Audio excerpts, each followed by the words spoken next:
সেনাবাহিনীর ম্যাজিস্ট্রেসি ক্ষমতা আরো ৩ মাস বাড়ানো হয়েছে। রাস্তার পাশে জ্বালানি তেল বিক্রি কিছুদিনের জন্য বন্ধ থাকবে। বলা হচ্ছে যে লকডাউন যে কর্মসূচি আওয়ামী লীগের, তাতে আইন শৃঙ্খলা বাহিনী শক্ত অবস্থানে আছে, স্বরাষ্ট্র উপদেষ্টা বলছেন।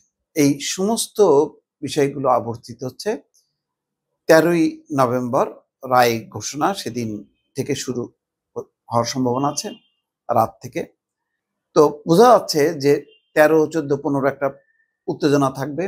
আজকে ইতিমধ্যে ১১ তারিখ, ১২, কালকে ১৩, কি হবে এটা নিয়ে নানা রকম জল্পনা কল্পনা। তার মধ্যে আবার রাজনৈতিক কর্মসূচি, বিএনপি থেকে চাপ, জামাতের দিকে চাপ, রাজপথের কর্মসূচি। কিন্তু সেই কর্মসূচিগুলো হয়তো সরকার অতটা আমলে দিচ্ছে না, কারণ জামাত বিএনপি যাই করবে তারা সরকারকে একেবারে বিপদে ফেলবে এমন অবস্থা থাকবে না। কিন্তু আওয়ামী লীগ তার সর্বোচ্চ শক্তি দেখানোর চেষ্টা করবে, দেশে বিদেশে এটাকে ইস্যু করার চেষ্টা করবে।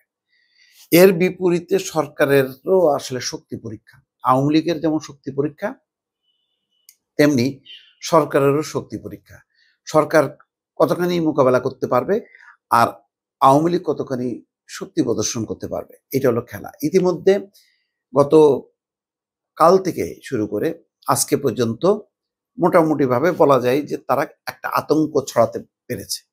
কালকে থেকে পরিস্থিতি হয়তো আরো মানে এক ধরনের উৎকণ্ঠা, উদ্বেগ, শঙ্কা, আতঙ্ক, এগুলি সবকিছুই বাড়তে থাকবে।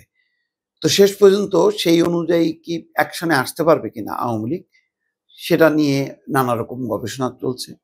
বলা হচ্ছে বিপুল পরিমাণ অস্ত্র ইতিমধ্যে ঢুকে পড়েছে দেশের ভেতরে, এবং সেই ধরনের আইন শৃঙ্খলা বাহিনীর দুর্বলতা, রাজনৈতিক দলগুলো নিজেদের মধ্যে তাদের টানাপোড়েন, এবং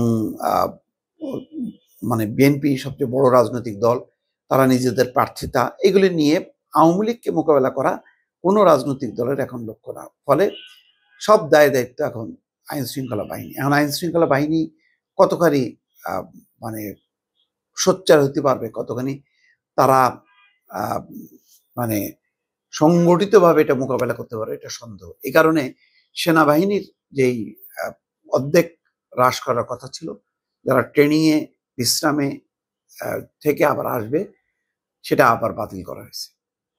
তো তারপরও কিন্তু উদ্বেগ উৎকণ্ঠা কাটছে না। সবাই মনে করছে যে আরো বড় ধরনের একটা পরিকল্পনা হয়তো কালকে বা পরশু ঘটাতে পারে। কি ধরনের ঘটনা ঘটাতে পারে, যেটা আন্তর্জাতিক একটা খবরের জন্ম নেবে, সেই রকম একটা পরিস্থিতি তৈরি করার চেষ্টা করা হচ্ছে। এখন তার বিপরীতে মানুষের কিন্তু সেই আস্থা নেই আইন শৃঙ্খলা বাহিনীর উপর যে এটা মোকাবেলা করতে সরকার যথেষ্ট তৎপর। এইরকম একটা শঙ্কার মধ্য দিয়ে কিন্তু মানুষ এখন দিন কাটাচ্ছে। মানে অনেকটাই কি বলবো, যে তাদের আশা ভরসার কোনো জায়গা আপাতত নেই। দর্শক।